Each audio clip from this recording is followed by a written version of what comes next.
అల్లూరి సీతారామరాజు జిల్లా రంపచోడవరం పరిధిలోని నిరుద్యోగ గిరిజన మహిళలకు సరళ కార్యక్రమం ద్వారా స్వయం ఉపాధి బాటలు పడుతున్నాయి. అయితే AP state skill development corporation ఆధ్వర్యంలో మారేడుమిల్లిలో 15 రోజుల టైలరింగ్ శిక్షణను డీఎస్పీ సాయి ప్రశాంత్ ప్రారంభించారు.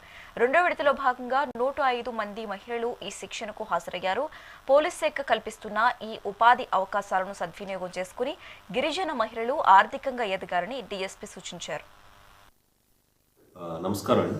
అల్లూరి సీతారామరాజు జిల్లా ఎస్పీ గారి ఆదేశాల మేరకు సరళ అనే ఒక ప్రోగ్రామ్ అంటే skill advancement and reintegration for livelihoods అనే ఒక ప్రోగ్రామ్ని మన మారేడుమిల్లిలో ప్రారంభించడం జరిగింది. ఈ ప్రోగ్రామ్ తాలూకు ముఖ్య ఉద్దేశం ఏంటంటే మన ట్రైబల్లో అంటే గిరిజన ప్రాంతాల్లో ఉన్న మహిళలు వాళ్ళ ఓన్ అంటే సొంత ఆదాయాన్ని కలుగజేసేలా వాళ్ళకి ఏదైనా కొత్త స్కిల్ నేర్పించాలనేది మన యొక్క ఉద్దేశం.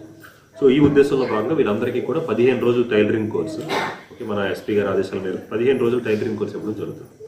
ఈ 15 రోజుల టైలరింగ్ కోర్స్కి సంబంధించిన వసతి అకామిడేషన్ అయితేనేమి, వాళ్ళకి సంబంధించిన భోజనాలు అయితేనేమి అదంతా కూడా మనమే చూసుకుంటాం. సో దీనికి మనం అనుకునే దానికన్నా అనూహ్యంగా సుమారు 100 నుంచి 105 మంది మనకి ఈరోజు హాజరయ్యారు మొదటి రోజు. సో వీళ్ళందరికీ 15 రోజులు ప్రోగ్రామ్ ఇస్తాము. దీని తర్వాత నెక్స్ట్ కూడా ఇంకా ఇలాంటి ప్రోగ్రామ్స్ చాలా ఉంటాయి.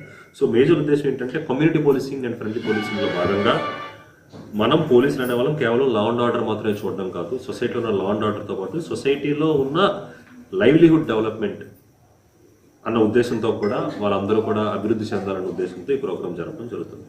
సో ఈ ప్రోగ్రామ్ని శాంక్షన్ చేయిస్తున్న స్కిల్ డెవలప్మెంట్ డిపార్ట్మెంట్ వాళ్ళకి, ముఖ్యంగా మా ఎస్పీ గారికి, ఓఎస్డి గారికి ఈ ప్రోగ్రామ్ని థ్యాంక్స్ చెప్తున్నాం. అండ్ ఇక్కడే ఉండి ఈ ప్రోగ్రామ్ని నిర్వహిస్తున్న మా సిఏ గారి ఇద్దరికి అండ్ ఎస్ఐ గారికి కూడా నేను ధన్యవాదాలు తెలుపుతున్నాను.